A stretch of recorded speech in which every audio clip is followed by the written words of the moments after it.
Lesson 1. Swordsmanship with Kiba. Kiba and I traded blows with our wooden practice weapons as we began my sword training. That pretty boy gracefully countered my every attack. No matter how powerfully I swung my blade, he deflected it each time without any apparent difficulty.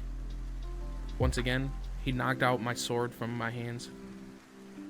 No, you mustn't focus on your opponent's weapon. You need to widen your vision and take in your opponent and his surroundings too.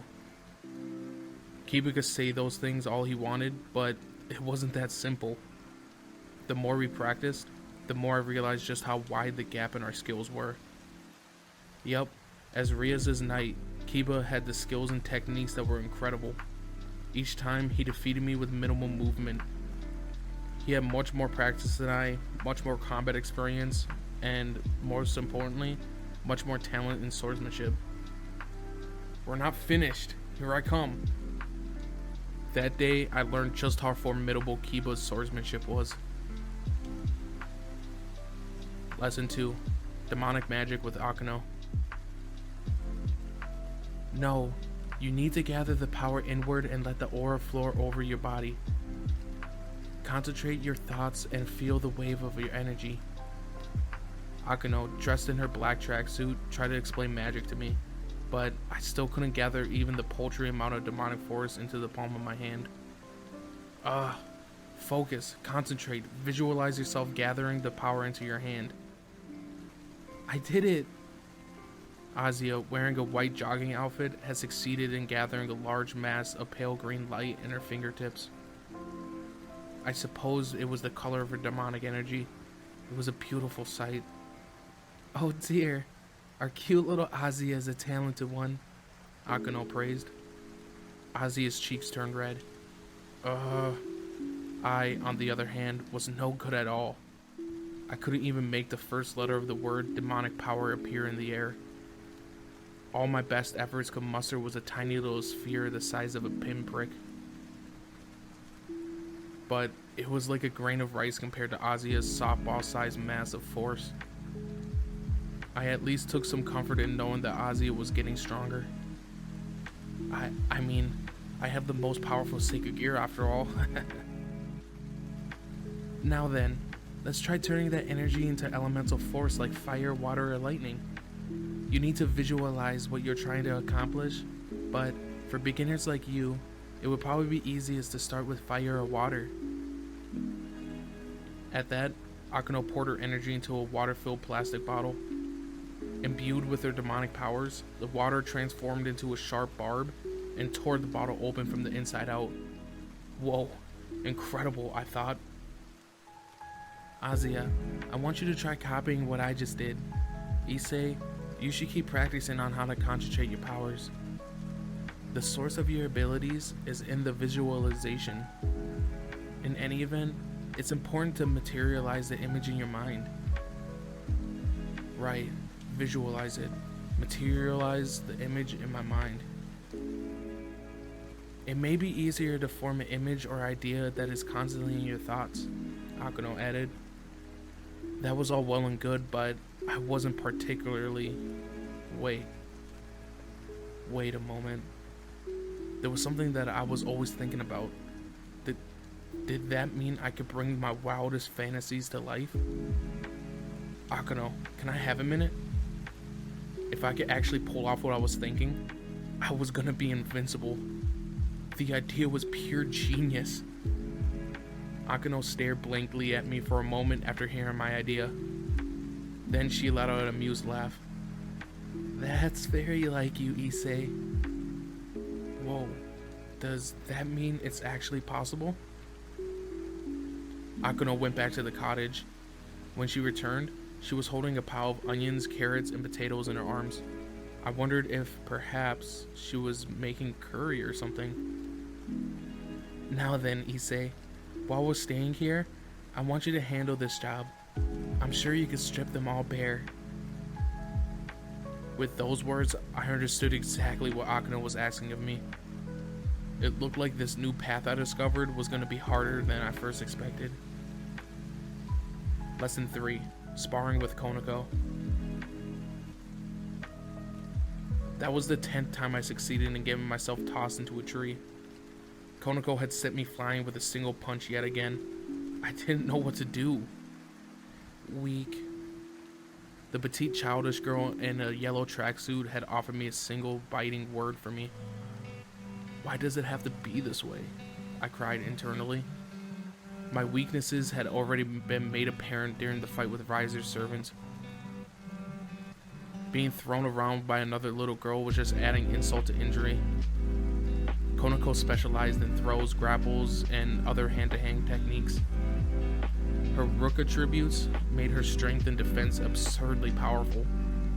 Her petite body and incredible agility meant that if I took my eyes off her for even a second, she would appear right in front of me and deliver another crushing blow.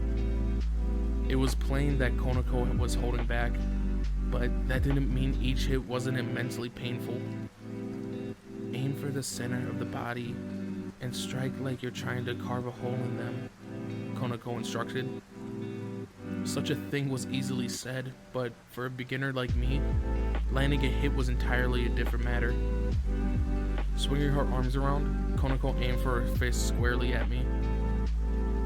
Next round, I was done for. Lesson 4, with the prez. Hey Issei, give it your all. Right. I was making my way up another steep mountain path, carrying a boulder tied to my back with a rope. Not only that, but the prez was sitting on top of that rock. She kept ordering me to make my way down the mountain, then back up. The unpaved trail was seriously exhausting. After several dozen laps, my legs were seriously stiffening up. Rias finally relented. That's enough, she said. Next is strength training. We'll start with push-ups. Right. Rias was a monster of a prez. My basic skills and abilities were so paltry that I was forced to put much more work into improving myself than the other members. Not only that, but pawns also moved around the battlefield more than the other pieces. That meant that finding a way to increase my strength and stamina were essential. Gah. Mercilessly, Rias placed another boulder on my back as I started doing my push-ups. Thanks to her demonic power, even lifting a huge rock like this was no problem for her.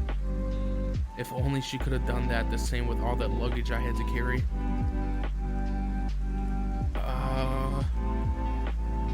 As if training with the boulder on my back wasn't bad enough, Rias sat on top of the large stone.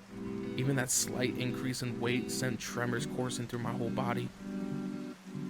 Let's see you do 300 push-ups, Rias commanded. Okay. Had I not been a demon, I surely would have died 100 deaths. Whoa, delicious. This is seriously tasty. After a full day of arduous training, we sat down to have dinner together.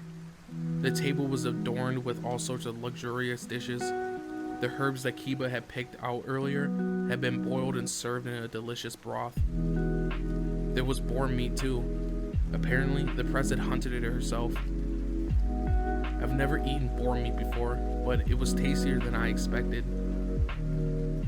Next came the fish. From what I gathered, Rias had caught them. They'd been salted and roasted over an open flame, but even such a simple fare was also a delight.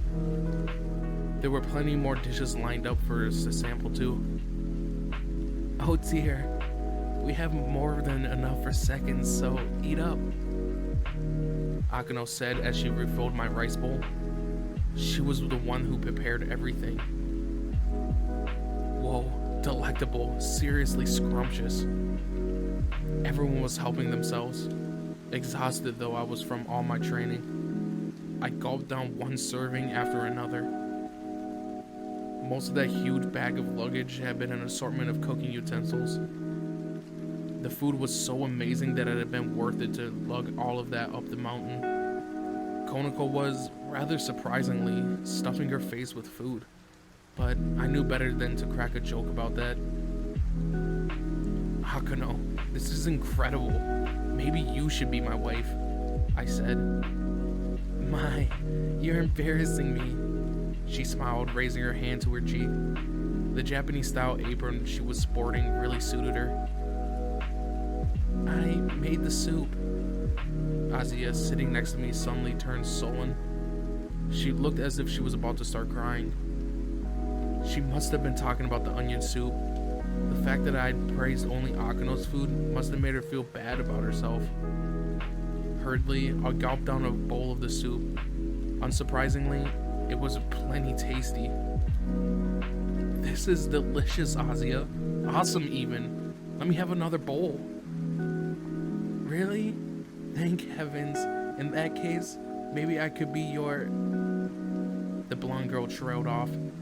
Huh? I missed the end of that. Your... what? I asked. No, nothing. Asuya, her face turning scarlet, waved her hands back and forth, as if to take it all back. Huh? What is she trying to say? Now then, Issei, what do you think after your first day of training? The Prez asked as she sipped her tea. I placed my chopsticks down on the table before responding. I'm the weakest one here. Indeed, there's no denying that. The readiness of her reply made me want to die. Akano, Yuto, and Konako each have plenty of combat experience. Your opponents will realize that too, no doubt. Even if they never participated in a raiding game. So I expect that they will be able to fight once they pick up the rules. But you and Asuya both lack practical experience. That said, we can't afford to ignore Asuya's healing ability or your boosted gear. At the very least, I want you to be strong enough to retreat from danger when the need arises. Retreat? Is that so difficult? I asked. Rias nodded. Escape is also a part of one's battle strategy. You need to be able to fall back and correct your formation when needed. That's one path to victory. That said, it can actually be quite difficult to retreat from your opponent. If you are on par with them, you might be able to get away with it. But turning your back to someone much stronger than you is the act of a person with a death wish. That's why knowing how to safely fall back is an important aspect of your overall skill. I will teach you and Asuya how to retreat. Of course, you will also need to learn how to fight face to face. Understood, I said. Me too, Asuya added. Now that she'd been resurrected as a part of Rias' familia, she was going to be dragged into this fight too. I needed to have the power to protect her in battle. At the very least, I had to be strong enough to be her shield. My resolution on that front was unwavering. There's also a wonderful hot spring nearby. So what do you say we take a bath once we all finished our meal? Rias asked. At this suggestion, my mind immediately went into places it shouldn't. A hot spring? An open air bath? If that was the case, I might be able to catch a peek at the others. Yup, peeking at the ladies was the royal road of open air baths. As a guy, it was my duty to spy on them. I'm not going to peek at the others, Issei, Kiba said, delivering a preemptive punch with a grateful smile of his.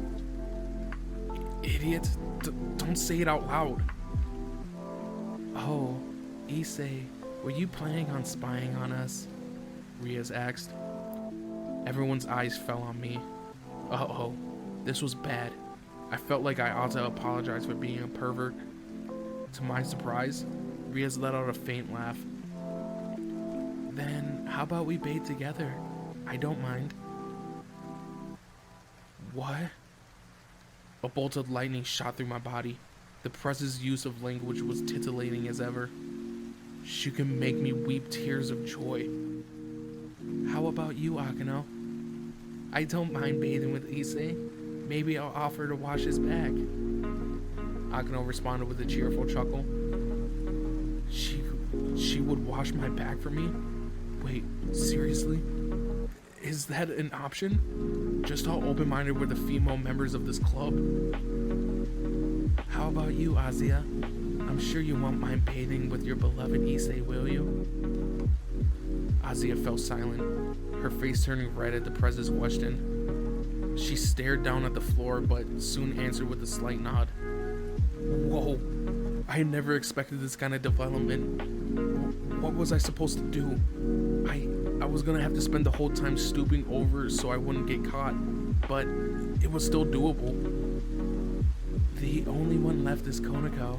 What do you think? Konako raised her arms to make an X shape. No. She was daring to deny me this simple pleasure. I felt paralyzed with shock. But when I stopped to think about it, that was a normal response. Then I'm afraid we can't. I'm sorry, Issei. Ria said with a mischievous chuckle. They had all got my hopes up, only to cast them down into the abyss. My vision turned dark from shock. I had been so close to achieving something wonderful. I suppose dreams don't become reality that easily. In that case, the next best thing was to satisfy myself with taking a "if you peek at us, you'll regret it." Gah. Konako struck first. Damn it. Had I come all this way just to end it like this? Issei, you could bathe with me. I'll wash your back for you. Shut up, Kiba. I swear, I'll kill you. My indignant cries echoed throughout the cottage.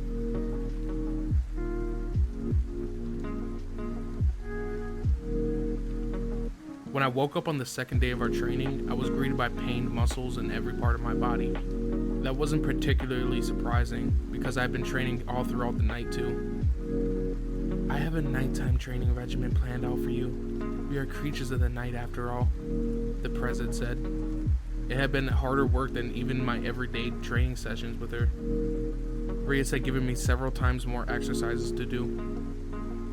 Even though my demonic strength increased after sundown, that wasn't going to stop me from dropping dead if I couldn't catch a break.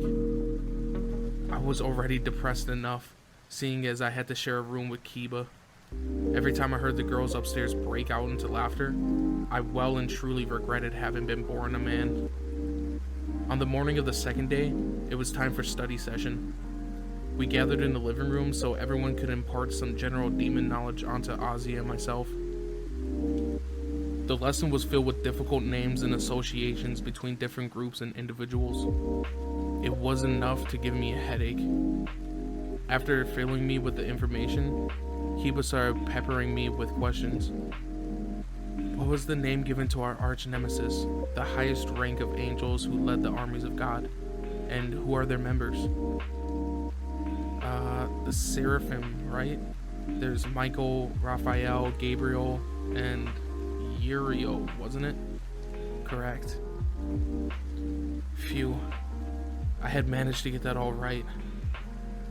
The only thing I was 100% sure about was that they all ended with the letter L. But that hint had been enough. Next question. Tell me the names of the 4 great demon kings. I know this. I'm going to meet each of them once I've made a name for myself, so I made sure to know who they are. Alright, there's Lucifer, Beelzebub, and Asmodeus. And my favorite, the female demon king, Leviathan. Correct. I can't wait to meet Leviathan. Naturally.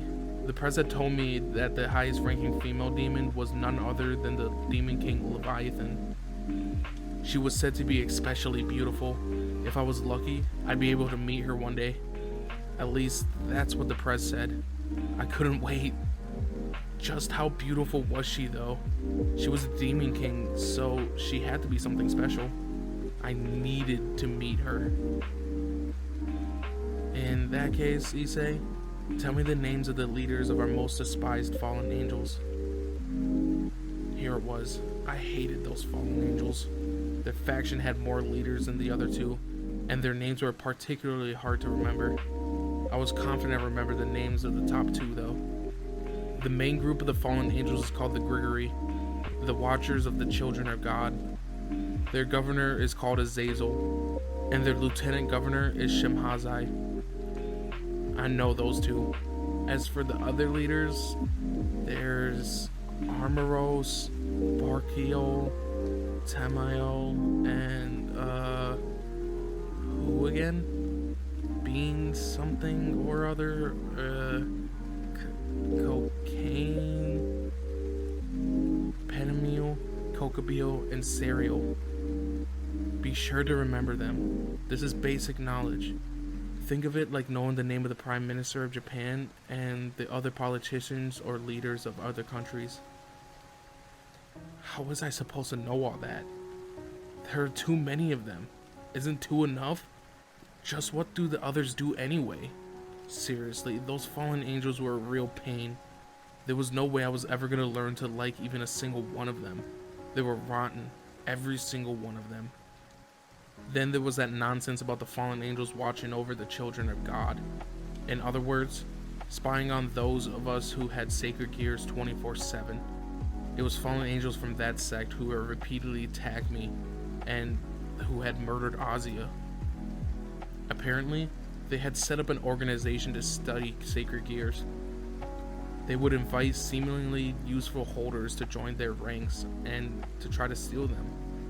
Plus, if they thought that someone was too dangerous, they would kill them on the spot. They were really despicable. They even went as far to kill those who didn't know they were in possession of a sacred gear in the first place, like me. They were the #1 enemy of demonkind, and I swore not to hold back next time I ran into one of them. Not after what they'd done to Azia. I picked up all kinds of information about the angels and fallen angels during the study session. It would probably come in handy one day. In any event, I had hammered home the important stuff about the relationship between various demons and the other factions. Next was Azia's turn to deliver a lesson. I don't mean to sound presumptuous, but I, Azio Argento, would like to teach you about exorcists. Impressive. I wanted to give her a round of applause. Here she was, all grown up and ready to speak in front of everyone. Her face turned red. Thank you, Azia, for your cute reaction. Well, there are two kinds of exorcists in the organization that I used to belong to. Two kinds? I repeated the question. Azia nodded. The first are like those who you see on television or in movies. A priest might recite a verse from the holy book or use holy water to drive a demon from someone's body. They are like a public face of exorcists. It's the private face that is the real threat to demons. Riaz picked up the explanation from there. You met one of them before, Issei. Our worst enemies are the exorcists who receive the blessing from God or of the fallen angels. We have been fighting with them from the shadows throughout history. They seek to destroy us using the power of light that they have received from the angels, and they hone their physical bodies to an otherworldly level. The image of that young psycho priest I fought a while ago flashed back into my mind. That white-haired exorcist had been a total lunatic. Not only had he killed demons, he'd also mercilessly eliminated anyone who'd even had the faintest connection to us. He was the kind of person I hoped to never see again. At that moment, Azia pulled something out of her bag, and the press picked up a small bottle with her fingertips, as if touching something filthy. Now I'll teach you about the properties of holy water and the holy book, Azia continued. I'll start with the holy water. It has a horrible effect on demons. That's right. Make sure you don't touch it either, Azia. It will ruin your lovely skin, Riaz added. Oh, I see. I can't use holy water anymore. Azia looked legitimately shocked by this. Well, she was a demon now after all. I don't know if you ever need to, but I'll teach you how to make it later. There's a few ways to do it. Perhaps because it had been her specialty, Azia looked genuinely happy as she continued her lesson. She became some sort of demon priestess. If I said that to her though, she would be liable to break down in tears. I made sure to restrain myself. Next is the Holy Book. I've been reading it every day since I was a child, but now, even reading a single verse gives me a headache. Well, you are a demon. That's because you're a demon. A demon. That's one way to inflict damage. All at once, the entire group pointed out the same thing to her. I can't read it anymore, Azia sobbed. The Prez mentioned earlier that demons would suffer greatly if someone was to read the Bible out loud to us.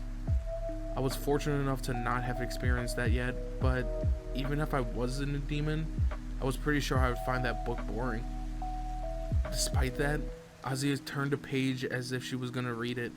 If she went through with it, she could end up killing herself. But there's a part I really love. Oh Lord, forgive your sinful servant for being unable to... The second Azia started praying, she suffered damage. God, can't you at least overlook this girl's prayers? I thought. After completing our morning study session, we moved on to an afternoon of more training. The endless training I suffered while huddled up in the mountains with the others taught me a great many things. I had no talent for swordsmanship. I had no talent for martial arts. I had no talent for demonic magic. And above all, I was devastatingly weak. The more we trained, the more it drove home my inadequacies. I was going to be useless at the raiding game. What's more, there was no chance that I could make a recovery like Azia. All I was good for now was peeling vegetables.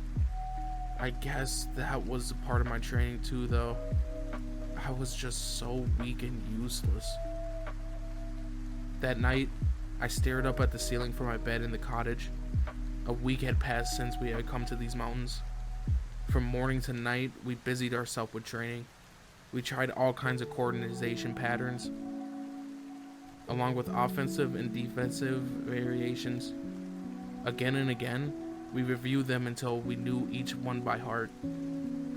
I glanced towards Kiba, who was sleeping soundly on the bed beside me. He was incredible. The more we practiced together, the more my respect for him had grown. No matter what I did, I knew I'd probably never be able to beat him in a sword fight. Long-standing dedication and effort had honed his innate talents to the extreme. I had neither one of those things. How much training would it have taken for my swordsmanship to match his? How many years? How many decades? Even if I dedicated my whole life to it, I didn't see it happening. Then there was my demonic magic training with Akano. Azia kept on improving, manipulating flames, water, and lightning, even if none was on a large scale. I, on the other hand, could barely make a mass as small as a single speck. Damn it. I couldn't bear it any longer, so I sat up in bed. I lifted myself slowly to my feet and headed for the kitchen. As I fixed myself a glass of water and gulped it down. "Oh, you're awake," came the Prez's voice from the living room. When I looked up, I saw Ria sitting at the table. "Oh, Prez, good evening." "Why are you being so formal? This is good timing though. Come, let's have a chat."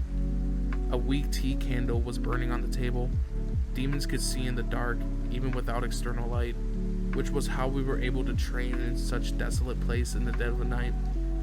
The candle then must have just been for decoration. I took a seat across from Ria's. She was dressed in a red negligee, her crimson hair tied behind her head, and she was wearing glasses. "Huh? Is your eyesight bad?"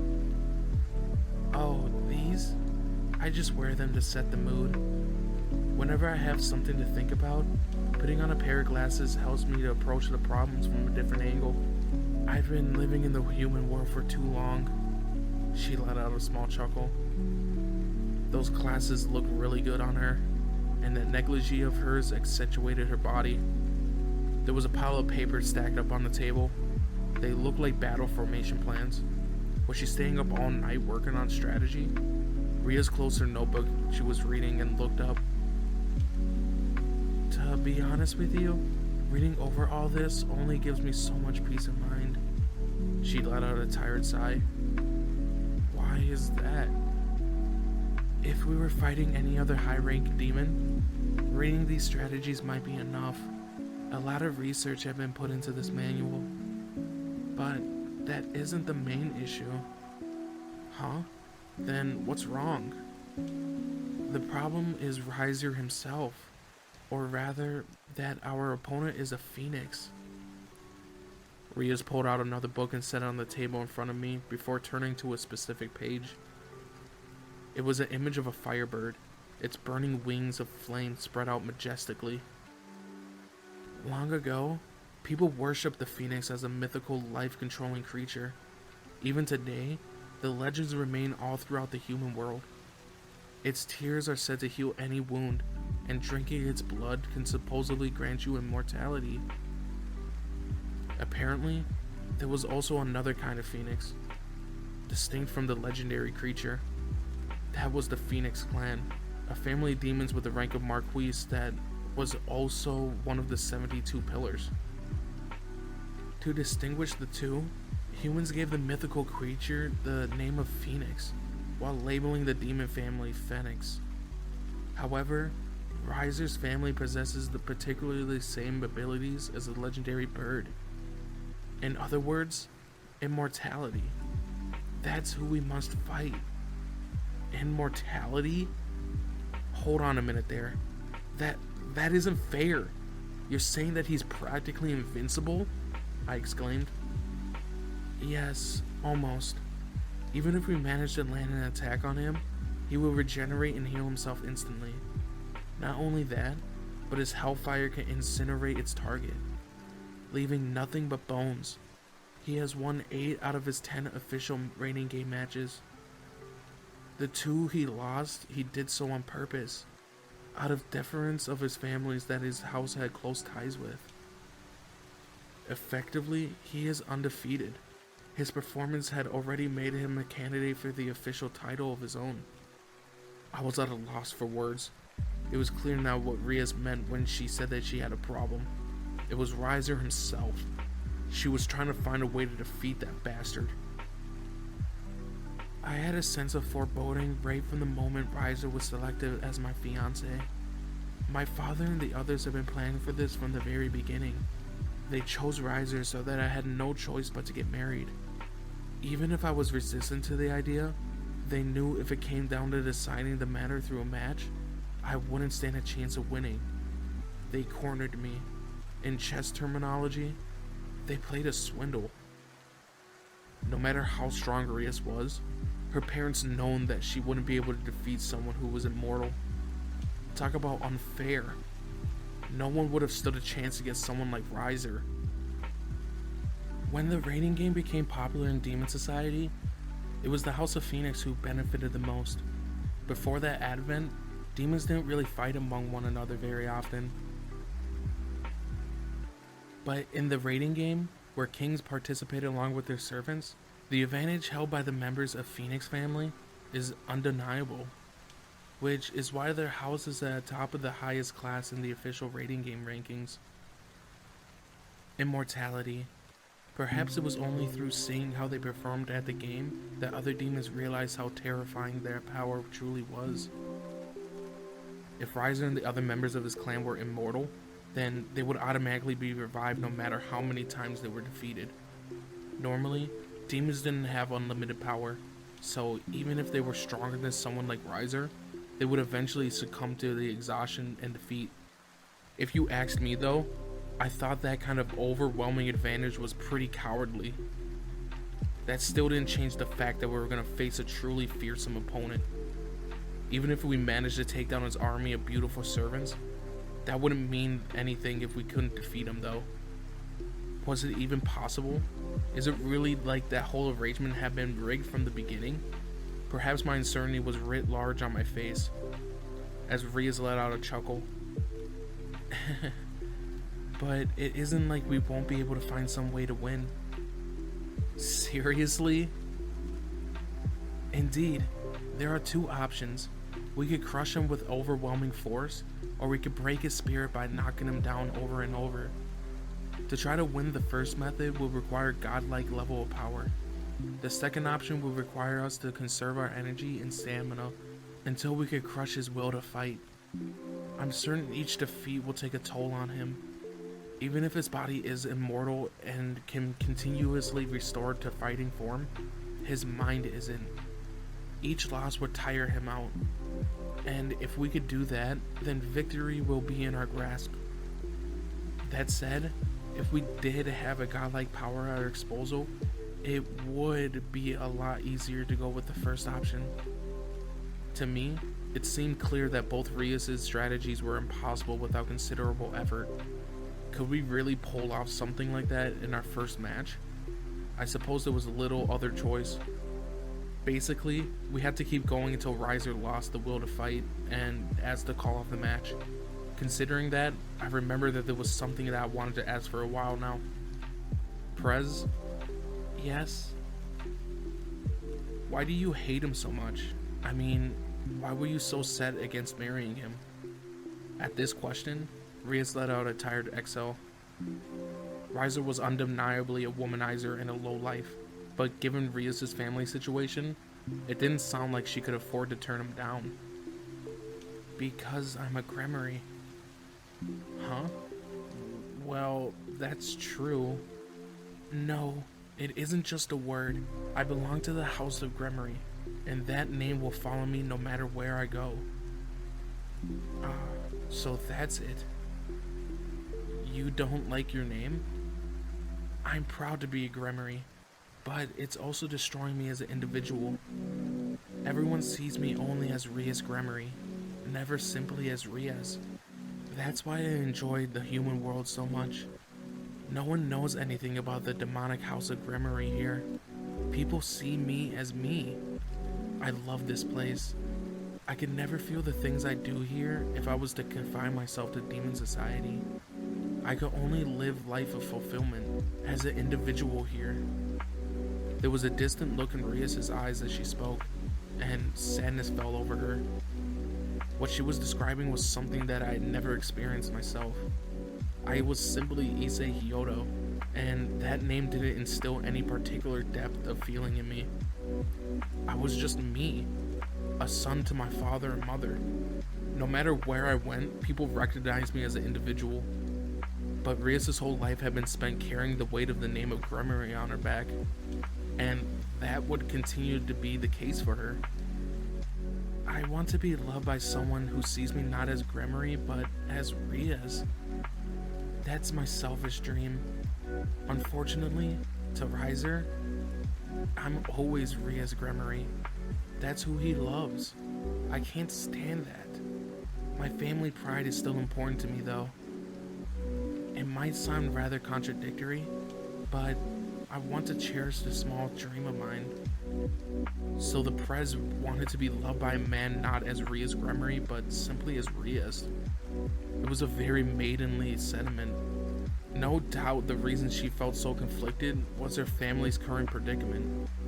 I didn't know much about the feelings of young women or about the complexities of demon society, so I wasn't entirely sure what best to say, and yet, I like you, Prez, just as yourself, I said.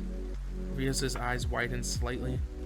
I'm not very knowledgeable when it comes to the House of Gremory or the demonic world, but to me, you're just you.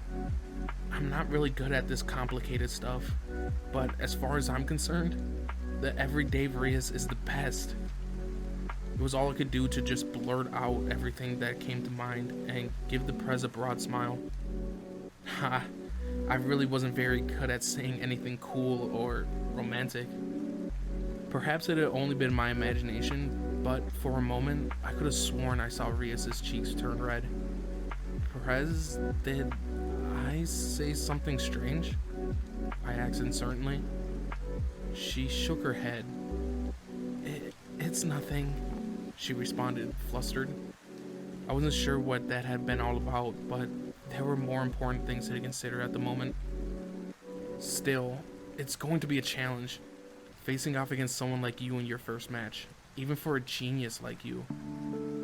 I don't like the word genius, Rias answered, her face still red. Why not? The Romans used that word to describe a divine nature in every living thing. Christians associate it with the soul, and the Japanese equivalent, tensai, means a talent bestowed from the heaven. That's why I don't like it. It makes it sound like a gift from God. My talents are the fruition of the hard work of generations of grummaries. I've inherited them as a demon. God would never grant them to me, and I've never thought of them that way. My powers belong to my house. That's why I won't lose. I will fight, and I will win. I have to. By the end, she sounded almost as if she was trying to convince herself. Reese was so incredible and strong. Compared to her, Prez, I'm sorry. I've been useless. Since the moment we came here, I murmured weakly. A look of concern arose on Rias' face. Issei? I know I've gotten stronger from my training with everyone, but more than that, I can feel how far I still have to go to catch up. Practically, swordsmanship with Kiba only reminds me of how skilled he is, and all I could think about was how I'd never be a great swordsman like him. While I practice using my powers with Akano, I could feel how talented she is. Plus, I keep watching Azia get better and better, while I still can't do anything. I tried to act like everything would be so fine for so long, as I had the boosted gear, but I know it isn't. Before I knew it, tears were running down my cheeks. I was beyond frustrated. The more I felt, the more I understood how mediocre I was. I had no talent for combat. I knew that now. I know I'm the weakest, but I'm not the most useless. An all-powerful sacred gear means nothing so long as I'm the one using it. That's why Riser would make a fool out of me. A worthless treasure, pearls before swine. He was right. There I was, bawling my eyes out in front of the Prez. I must have looked pathetic, weeping uncontrollable tears of frustration. Even my nose was dripping. Rias rose to her feet and came to sit next to me. She took me in her arms, hugging me gently. She patted me on the head again and again. You need confidence, don't you? That's okay. I'll give it to you. But you need to let your body and mind rest. I'll stay with you until you can drift off to sleep. At that time, I didn't recognize exactly what she meant, but I could feel her warmth healing my soul. That was enough.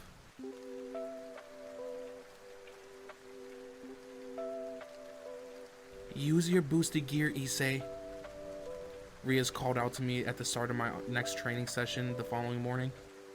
Since the first time we come to these mountains, she had given me permission to use my sacred gear. But what did she expect me to do with it? Let's have you face off against Yuto. Understood. At the Prez's urging, Kiba came forward to stand across from me. Hold on, is she telling me to fight him? Issei, let's say you activated your sacred gear before we started this mock battle. We can begin, say 2 minutes after you call it. Right. As instructed, I made the boosted gear appear over my left arm. Boost! I called out, and boost! Sounded the sacred gear in return. I could feel the energy flowing through my body, doubling my latent power. 10 seconds passed. Boost! Again, another compound doubling my abilities. Power surged from the sacred gear through my body. Increasing my power this way was all well and good, but there were a few things that I had to be careful of while using my boosted gear. While I initially assumed there was no limit to how far my abilities could have been increased, that wasn't the case. One time, I tried activating it just to see how far I could go, but I ended up fainting only after a few minutes. That reason was simple enough. My body couldn't handle all that extra power. The Prez had outlined a pretty simple way for me to understand. If you had a truck and you loaded it far beyond its normal capacity, what would happen? It wouldn't be able to move, would it? The same thing applies here. Basically, if you kept loading too many things onto a vehicle, the added weight would keep making it slower and slower, until it eventually wouldn't be able to move at all. In other words, too much power put a heavy strain on my body. That's why I had fainted. I simply couldn't withstand the extra energy. At the time, with the gemstone embedded in my back gauntlet, it had shouted out the word boost.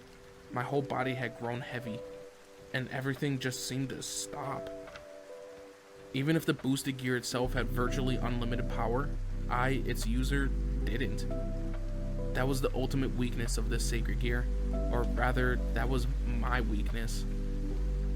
It wasn't the sacred gear's fault. After 12 power-ups, Riaz ordered me not to increase my power any further. "Alright, let's go boosted gear," I said. Explosion! That sound acted as a stopper and meant that my sacred gear understood that I had powered up enough. Once I reached a certain level, I can maintain that state of fight for a while. The length of time essentially depended on how much I spent that extra energy. The more I moved or attacked, the shorter I had. My stamina level also played a huge role. Being tired meant less time too. That was why the best way to use my boosted gear was to avoid taking damage. I was well rested and uninjured that morning, meaning that it was the best time to use it. Fighting while the sacred gear was still powering up my abilities was doable, but it made my powers more unstable compared to when I put the stop to the continued doubling. What's more, making a mistake risked resetting everything back to zero. As such, it was safer to fight after pausing the process. As far as I knew, the best thing to do was to evade all oncoming attacks and hide for a while it charged up. Having let my boosted gear do its thing for a full 2 minutes, my power level had reached an abnormally high state. "I want you to stay like that, Issei, and fight Yuto as you are now. Yuto, I'll leave Issei to you." "Yes, President," Kiba responded, readying himself and pointing his wooden practice sword in my direction. "Issei, do you want to use a sword, or would you rather fight barehanded?" Riaz asked me. I wondered. Even if I tried to use a sword, I still wasn't very skilled at wielding one. "I'll fight barehanded," I answered. "Very well. In that case, please begin." I adopted a fighting posture, well, a beginner's fighting posture.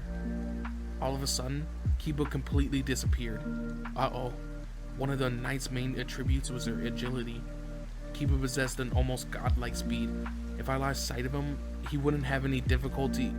Kiba's attack came rushing towards me, but I managed to parry it with my arm. Alright, I could do this. A surprised look flashed across his face. An opening. I rushed towards it, unleashing a punch.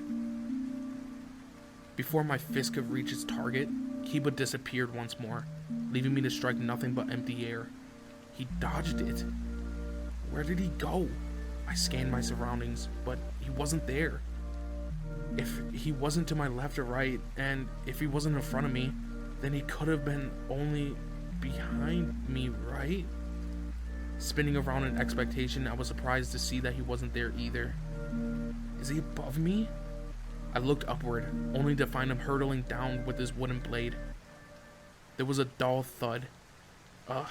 Kiba had struck me right on the head. Damn, that hurt. Ouch. With no time to see how badly I'd been injured, I unleashed a kick where Kiba had landed. He vanished again, damn him. I couldn't hit him at all. Were these knights simply too fast for me to land an attack? Issei, use your powers. Gather them all together and unleash them on the first image that comes to mind, the Prez instructed. Attack with my powers? Me? Where? I had no idea what Kiba was, but there was little else to do but try at that point. I focused my energy flowing through me into the palm of my hand until I reached a mass no larger than a grain of rice. Nothing had changed even after practicing. Aiming a little blip of light at Kiba, I tried to fire it forward. only left to be shocked at what happened next. It was huge. That pinprick energy had swelled into something enormous. It was like a giant boulder. Was this the result of using the boosted gear? That enormous mass of power sped towards Kiba at incredible speed. He still dodged it easily though. That wasn't particularly surprising. No matter how impressive my attacks was, it didn't mean a thing if it couldn't find its mark. At least, that's what I thought at the time, but what happened next quickly convinced me otherwise. Having missed its target, that huge sphere of energy flew off into the distance, only to crash into the next mountain over. The whole mountainside exploded with a thunderous roar. Huh? What? You're kidding me, right? A single blast from my accumulated power had been enough to blow away an entire mountainside. When the dust settled, there was a gaping hole gouged into the side of it, reshaping the scenery entirely. Huh? Seriously? Did I actually destroy a mountain? Such an unexpected turn of events had left me completely speechless. Reset, echoed the voice from my gauntlet, and all at once, the power raging through my body left me. I had run out of time. Suddenly, I was feeling strangely empty. I must have exhausted my powers. That's enough, Rias declared, calling off the practice duel. Kiba lowered his sword, and I slumped down to the ground. The mountain was gone. My heart raced at the shock of it all. Did I really just do that? That an attack like that had really come from my own two hands seemed like a bit too much to grasp. Good work, you two. Now, I want to hear your thoughts. Yuto, how was Issei? Rias asked. Okay, Kiba responded. To tell you the truth, that was astonishing. I'd expected my first attack to end the battle. Huh? Does he mean the one I parried right at the beginning? But I couldn't break through Issei's guard, and not for the lack of trying either. I had also hoped to knock him off of his feet with a blow from above, but that proved ineffective as well. Kiba let out a charming laugh before raising his wooden practice sword for everyone to see. It was cracked right down the middle. Even though I strengthened my blade with my powers, Issei's body was just too sturdy. If we kept going, I would have broken my weapon and been unable to launch any further attacks. Thank you, Yuto, Ria said. Do you understand now, Issei? I wondered if this was what the Prez meant the previous night when she said that she would give me confidence. Issei, you told me that you thought that you were the weakest of my servants, and that you had no talent, didn't you? Rias asked. Yeah. That was only half correct. Without your boosted gear, you are weak, but when you activate it, you climb to a whole new level. Rias motioned towards the destroyed mountain in the distance. That final attack was on the level of a high-class demon. Something like that would have defeated almost any opponent. Seriously? I couldn't really imagine many people surviving a blow like that, but still. Thanks to the basic training, your body is now a vessel capable of accumulating an enormous amount of energy. Already, that power is quite formidable force. Didn't I tell you? Discipline yourself. Master the essentials, and you will be more powerful than anyone. The more you advance at your basic stats, the more your abilities will grow with an exponential returns. Even increasing them from level 1 to level 2 will make an enormous difference. Am I really that amazing? I could hardly believe it. Rias gave me an assuring expression. You are essential to the upcoming match. Your attack power, Issei, will decide the outcome of the battle. If you were fighting alone, the amount of time it would take you to charge your skills would leave you terribly vulnerable. But this is a team game. You have allies who will defend you. Believe in us. Do that, and we'll be stronger for it. We'll win. Stronger? Me? Let's show them who you really are. Rias raised her voice in a rallying cry. We won't let them make fools of us anymore. It doesn't matter if our opponent is a phoenix. We'll show them the strength of Ria's Gremory and her Familia. Yeah! Everyone cried out in unison. That's right, I realized. I wasn't alone. The Prez and the others all stood with me. And with a renewed determination, I promised myself to get stronger. I was going to improve and stand shoulder to shoulder with my friends and allies. We were going to defeat Riser Phoenix. Amid our united resolve and sense of camaraderie, the last few days of training passed without issue. Then came the day of our decisive showdown.